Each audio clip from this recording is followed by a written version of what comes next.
guys, welcome back to my YouTube channel. My name is Victoria Unavailable. Fash. If it's your first time here, thank you so much for joining me. For a returning subscriber, you know I love you, you know I appreciate you so much. Thank you for always coming back. Okay, so again, I just want to make a big shout out to some subscribers, okay, who have been consistent, who has been constant on my channel, leaving beautiful comments. So in the middle of this video, I'll be leaving a shout out to a few people, okay. Now another reason I have you, another effect is looking for assurance. So if you're a person who always looking for reassurance for him, tell me you love me, tell me I look nice, tell me I look beautiful. Oh, you've not told me you love me today. Oh, you've not told me I look beautiful today. Oh, you've not told me my eyes is green. Oh, you've not told me this, you've not told me that. If you're constantly looking for compliments, constantly fishing for compliments, constantly looking for reassurance and, you know, compliments from your partner, it might be a sign that, you know, and you know, you came from a broken home. Again, it might just be a sign that it's because of the relationship you did not have with your father. Because again, who is the father? Remember, we talked about it. The father is the figure of security, is the first figure of who you should want in your partner. You understand that? So a person who grew up from an abandoned family might most likely always be fishing for compliments, always be telling you, oh, you have not told me you love me this morning, you've not called me this morning, you've not done this, you've not done that. Constantly nagging if you don't compliment them, and always wanting to know, asking, do you love me? Do you love me 1,000 times in a day? Do you love me 5 times a day? Do you love me? Do you love me? Do you love me? Am I the only girl in your life? Are you sure? Am I good enough? Tell me I'm pretty. Am I pretty? Do you like the new bride? Or do you like the new pants I bought? Like, she's always fishing for compliments. And if you're a person like that, you might want to check and see, where is this actually coming from? Because if you didn't have a father figure to tell you you're beautiful, to tell you you are enough, to tell you you are, you know, you deserve better and all of those, you don't have that father figure, or you didn't have that growing up, you might end up, you know, looking for all of those things in, you know, the person you end up in a relationship with. Okay, so yes, look fishing for reassurance or affirmations and compliments in your relationship excessively is a sign of daddy issues, or could be rather a sign of daddy issues. Okay, all right, the next point I have here is clinginess. Okay, you are too clingy, you are all everywhere is going, you want to follow. Okay, and funny enough, I also had this, but I didn't know that it was because, you know, of the kind of relationship I had. I didn't know it was because I didn't have that growing up. Okay, I was that person. I was not, you know, I was not always looking when I just started dating my husband, I was not looking at everywhere he's going to, all of that. But when he's going out and we are together, I want to follow him, I want to go with him, I want to, not because I don't trust him or anything, I just want to be with him. You understand? And I'm sure most of you have probably noticed in my videos, you know, sometimes I'm all over him in my videos. It's not because I am, it's not anything sexual, it's just I didn't have that sense of security, that sense of love, or that sense of, you know, I've got you as a child from my father. So I didn't even know, in short, honestly, I'm just realizing it in this video as I'm shooting this now, that, you know, that's why I'm always like, I always want to hold. I love PDAs, I love, you know, holding my husband as if he's going to disappear. You know, I love, you know, just cuddling, just holding, just being, I am always clingy. But now I'm realizing that, you know, that could be, you know, the reason. So if you grew up with an abandoned father, or with a father who abandoned you, you know, this can also be for an absent father. So if I know we've not gotten there, so we'll talk about it when we get there. But yeah, so if you're always clingy, always, you know, you don't want him to go, you understand, you're always like touching and holding and physically clingy, emotionally clingy, you know, everything, you're always clingy to him, then you want to check it. Okay, you know, it might be because you didn't have that, because without a father figure to, you know, hold you tight, to let you know that, you know, you're deserving, you're worthy and all of that, you tend to always, you know, want to hold on to, you know, to your man. Okay, and you know, when you hold on to something too tightly, you end up, you know, destroying it basically.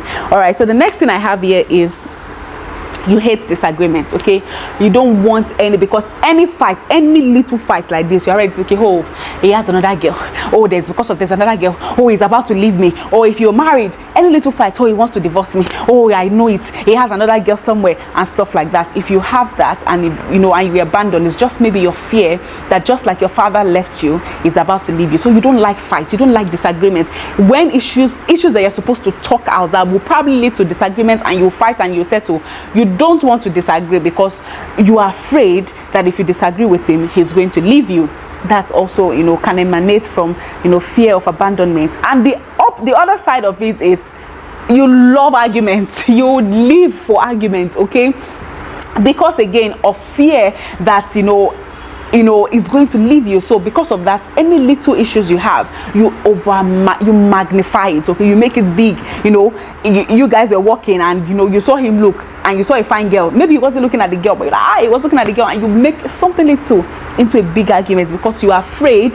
That fear in you, as it has graduated from fear, it is now anxiety, it's now anxiousness, and it's bringing anger and resentment and all of those feelings into you, because fear is a very terrible spirit. So if you're a person like that you're always like you are always fighting any little thing, you're always turning it big, and it always boils down to he wants to leave you, okay? Even though that is not the situation. I also had that in my relationship growing up, okay? I remember any little argument we have, I'll tell my husband, I beg, I'm done.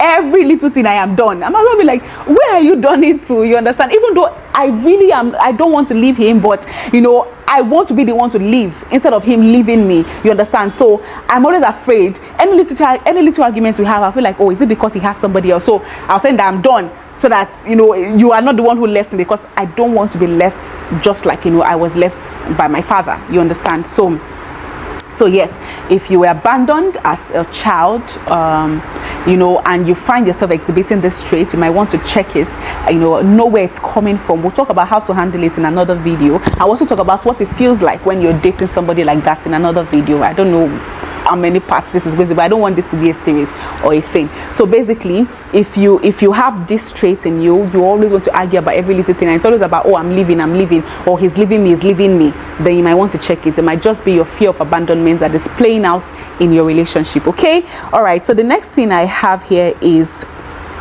jealousy, okay? You are always jealous. You cannot see him with a girl, or you see he's taking a picture and the girl was in the background. Maybe the girl is walking on her own, or she just appears in his background. You're already jealous, okay? You're already like, who is her? Who is she? She is who? You cannot stand to see your husband or your boyfriend or your fiancé with another person, okay? Because you are afraid that he might go for the person. You're afraid I might abandon you for the person. It might just be from growing up in an abandoned, growing up with an abandoned father, or having an abandoned relationship with your father. Okay, that might just be why you are excessively jealous, all right, in your relationship. All right, and then the last thing I have here is you are easily attached, okay? You are easily attached to a person. When you grow up abandoned, okay, any guy that comes to you, you easily get attached to him. You understand? Because you don't want to let him go. So any relationship that comes, you just enter into it because you are afraid of being alone. Okay, maybe that's what I should have called this. You're afraid of being alone. You're afraid of being lonely. Okay, so you are 20 and you don't have any boyfriend. You are always from one relationship to the other, entering one relationship to the other. What are you looking for? You don't ever want to be without a relationship. Okay, so because of your fear of being alone. Okay, so if you have that and you abandon, it might just be because you didn't have a father growing up, or your father left you, and because of that you have to fill that vacuum with a male figure, a male relationship. So you do things, relationship end, you go into another relationship, and when the relationship ends, it crushes you so bad. You understand? Because it might bring that memory, especially if you were an adult when your father left you. Now this is another point. When a relationship ends, it almost kills you. You understand? Because you invest so much, you easily get attached. You invest so much into the relationship that you are afraid that this relationship should not end, and if it eventually ends, you almost want to die. It happened to me. I talked about when he left me for my hairdresser and some of the things that I went through. If you haven't watched that video, it's a story time. He left me for my hairdresser. It's on my channel. Okay, so if you have that trait, it might just be as a result of the kind of relationship you had with your father. So you're trying to you always want to have a man in your life, okay, and you keep on being in a relationship with men that don't deserve you, or relationships you have no business being in, just because you are afraid of being alone. Okay, so if you have that you don't want to be alone, you always want to be in one relationship or the other, that's a problem and you need to check it. Okay, all right, so now let's go to the next one, which is abuse. Okay, now we're talking about sexual abuse, we're talking about physical abuse, emotional abuse, whatever abuse it is. If you grow up with an abusive father, the first thing is that you are always attracted to abusers. Okay, that's when you see ladies, and it happens on social media. They'll come out to say, if he does not slap you, he does not love you.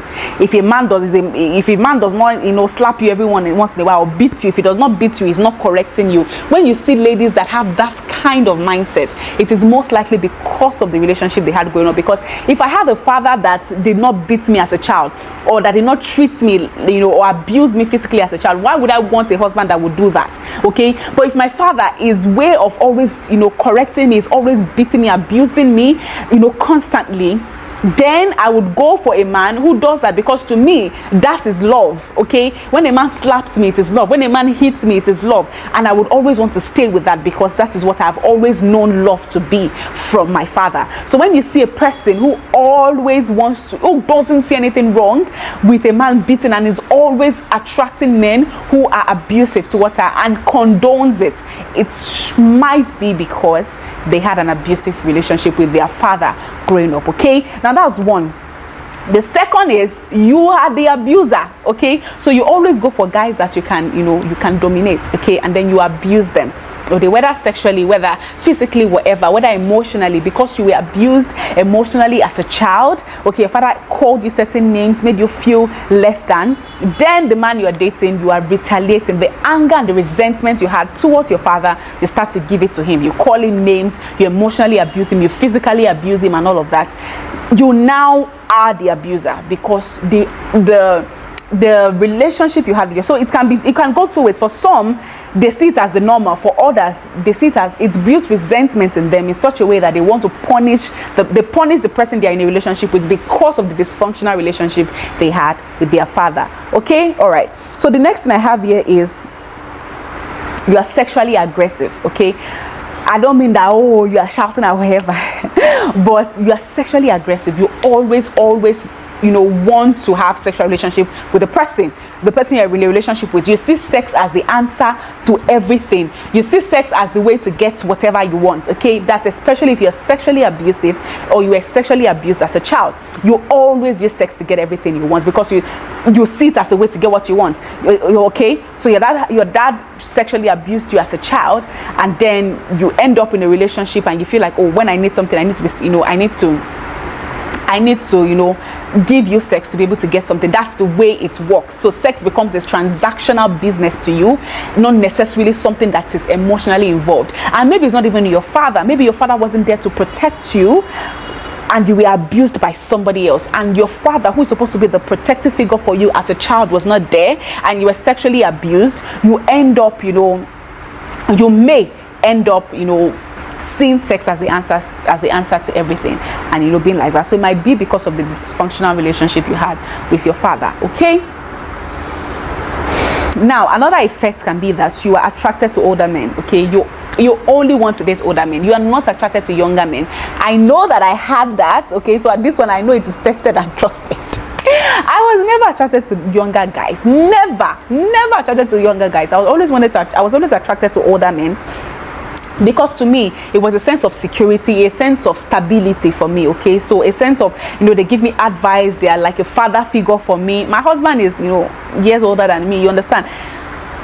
When you have that dysfunctional relationship, you tend to always be attracted to older men, because what you could not get in your father, you are looking to get it from your partner. You understand that? Yeah, we'll be talking about the effects of some of this in another video. All right, so yes, that could also be because you were, abused by your father, or the dysfunctional relationship you had with your father. You were sexually abused by your father and stuff like that, right? Okay. Now, another point here is you always crave. Okay, you are emotionally unavailable. Okay, if you were abused, no. You always crave for emotionally unavailable men. Okay, if you were sexually abused, as a child, or verbally abused or emotionally abused, you don't want to put emotions into relationships. Okay, you just want it to be pure sex. You are not interested in relationship. You see relationship as something that you don't want to do. Okay, you are scared of commitment. You understand? If you were sexually abused, even if you were abandoned, okay, fear of commitment is one of the side effects. Okay. even I think fear of commitment is in everything. Even when you had an absent father, you are afraid to commit to a person, you understand? So yeah, you always go for men that are emotionally unavailable, that just want to have sex with you. You understand that, because that's all you knew growing up. Okay, all right. So the next point I have here is you crave attention from men. Like you always want to be around the company of men. You always crave the attention. You wear things to be able to provoke men's attention, because you were emotionally abused as a child, or you were abandoned, or you were, I think this actually goes for all of that, or you had an absent father. You always crave attention, so you will wear things that will entice them. You will do stuff that would, a man would talk and then you would laugh loud. You're always all over a man and stuff like that. You might want to check it. Where is this coming from? Again, like I said, all of this might not be because of you didn't have a father. So all of this might not be because because of dysfunctional relationship. It can just be your normal attitude to life generally, but it could also just be because of the kind of relationship you had with your father, and that's why you're constantly craving for attention from men. All right, so let's go to the third category, which is absent. Okay, these are people who your father died when you were younger, or before you were born. You didn't have a father. You've never had a father, you understand? So absent father, one of the biggest points is you always push people away, right? You always push men away because of your fear that something might happen to them. So you don't even want to get attached because of your fear that it won't last, because you didn't have that stability, that relationship with your father. Maybe your father died when you were younger, or you never grew up with a father figure, so you don't think that you deserve that, you understand? So you are always you always push them away. You always push relationship away. You see a guy who's really serious about you, but you will find something about him that is not right. Okay, you cannot trust him. Okay, you find something about him that is not right because of your fear that this is too good to be true. It's going to leave me eventually, and and all of that. So that could also be one of a sign that if you have that you're always afraid that something is going to happen to him, or is going to leave you, or this is not going to last. It could be because you had an absent father figure. Okay. Another reason is, you're anxious. You're always anxious. I remember this particular time, my husband was coming to Lagos to see me, and I think he fell asleep in the car, and I couldn't reach him on phone, and I got scared. I mean, I was literally shaking. I was crying in the bus because in my head, something had happened. He had been kidnapped. He had died. Something had happened. He has been robbed. I was crying. Tears was coming out of my eyes. Jeez, funny enough, I've never thought of this way, but now that I think about it, my dad died when I was a teenager. So when you grow up with that fear that something can snatch him away from you, you always live anxious. Okay, I was crying, and everything that happened was my husband just fell asleep, and because of his phone was on silent, so he couldn't pick my call, and that was why I couldn't reach him. But I was so scared, and it still happens to me sometimes, even in my marriage, because it's still, you progress. It's the healing doesn't just happen. There are times that I'm trying to call him, maybe it's coming from work, and my mind has imagined the worst possible scenario, why he's not picking and stuff like that. So if you find yourself constantly thinking that something bad might happen to your loved one or your partner, and you come from a family where your dad has died or something, that might be where it is coming from, just that fear. Because I saw my mom being a single mom, even though she had been that way, but then he died. It just it's one thing to know that your father is not there, he abandoned you, but he's alive somewhere. It's a totally different thing to know that you are never going to see him again. It's a totally different thing. So you always are anxious when you don't hear from him. You are thinking what happened and stuff like that. Yeah, he didn't speak to you for 1 hour, and you're already thinking the very worst, like I did in that scenario. I was so mad. I remember when I go home, my mom was like, what happened? I was crying, only for my husband to show up, and and I got mad at him. Anyways, that's the story for another time. So yes, if you tend to always feel anxious about him, that's a sign that it might be because you lost your father, right? And then you're always monitoring him. Hey, it's not because you're jealous. Now there's a different monitoring that comes from jealousy, okay? But monitoring him just because you want to know where he is, you want to know who he's with, you want to know what time he's coming home, what time is this, what time is that. It's just fear. It can just, in my short, gosh, I feel like I'm in therapy and I'm the one therapeuting myself. because it's so surreal to me, because even, you know, this happened quite recently, you understand. Where are you? Where, you know, what are you doing? I need you to leave the office at a certain time, because I'm afraid if you leave late, something happens to you, even though something might not happen to you. But what if something happened to you? I don't want to be left alone. I don't want to lose you and stuff like that. It might make you to start to overreact. And sometimes as a partner, if you don't know that, you know, this things are just coming from the fear of losing you, you might, you know, feel like, oh, she's been overprotective, she's been over this, she's been over that, she's a drama queen, she's this, she's that, and you wouldn't know that it's just because of her fear that she's going to lose you that is making her to act that way. Okay, all right. So yes, if you have that, you know, you might need to think about it. Actually, something that I am now thinking about, right? You know, just that thought that something could have happened. So there was a day that I remember quite recently, my husband he went to work, and, you know, he didn't come back on time, and I was trying to call him, and he wasn't picking his call, because I've been disturbing him to leave the office. You understand? And I was so down, because I was like, God, I hope nothing has happened to him. He went out the other day and the rain was falling, and I'm like, God, I hope you know, he didn't have an accident. I hope this, you understand? It's just fear of, you know, especially when you grow up without a father because he died. You know, you don't want to be in that situation. Yeah, it could just be from that, so you might want to check it. Okay, all right. So the next thing I have here is, wow, this is a lot for me. The next thing I have here is you are emotionally unavailable. You are so afraid to commit. You don't want to put your feelings into things because you are afraid that something might happen and the person might not just be there for you again. You understand? So yeah. And the last thing I have here is inability to trust. Okay, you just don't want to trust. You don't want to put your trust in the person.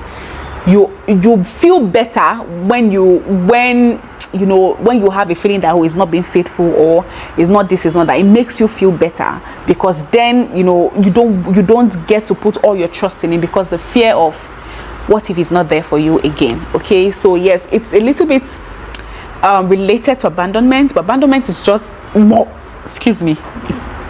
it's just broader than absenteeism when you have an absent father. Okay, so yes, I think I will end here for now. Let me know, because this video has become longer than I anticipated. This might be a two-part video, but let me know what you think about everything that I've said. Did you grow up with a father? Can you relate to any points that I've raised here? If you can, what are they? If you'd like to share, let us know. And let me also know if you'd like to have a video of how to overcome some of these challenges. Okay, all right, guys. So I hope this helped you in any way, at least if not for anything, to self-reflect. And if you're the person dating someone who exhibits some of this, I hope this will help you to have a clearer understanding of why she does what she does, because at the end of the day, we are all work in progress. We all have our hidden demons that we are fighting daily. And just like it's during this video I'm beginning to realize certain things about myself, I didn't even know until just now that I'm recording. That's the way it is for people who especially have daddy issues. They don't know that this is where it's coming from. They just know that this is who I am. But when you know, you know, and that's why knowing is very important, because until you know you have a sickness, you will not go for a cure, okay, or you won't start to treat it. You understand? So yes, this is still something I will still have to rewatch and reflect on for myself to see where I need to make certain changes, or where I need to calm down, because now that I know that it's coming from, you know, because I lost my dad, or because I was abandoned as a child, now I know better. Now I would be able to know that, okay, when these things come up, when these feelings are triggered, I know that, okay, nothing is wrong. It's just coming from, you know, past trauma. Okay, all right, guys. So yes, this is where I'm going to end. Again, I want to really know, did you grow up from a broken home? Is there anything I said that you can relate to? Is there something I have not said that you'd like to add? I'd like to know. All right, so thank you guys once again for joining. Please make sure that you like this video. Whatever I do, please make sure you like this video, okay? And I would really love to read your comments. Please share this video. You don't know who you might help just by sharing this video. I'm sure somebody would definitely be grateful that you shared this video with them, okay? And then please subscribe if you haven't, okay? All right, guys, until we meet again, my name is still Victoria Ayodele Fash. Thank you guys so much for watching. I'll see you guys in the next one, okay? Bye.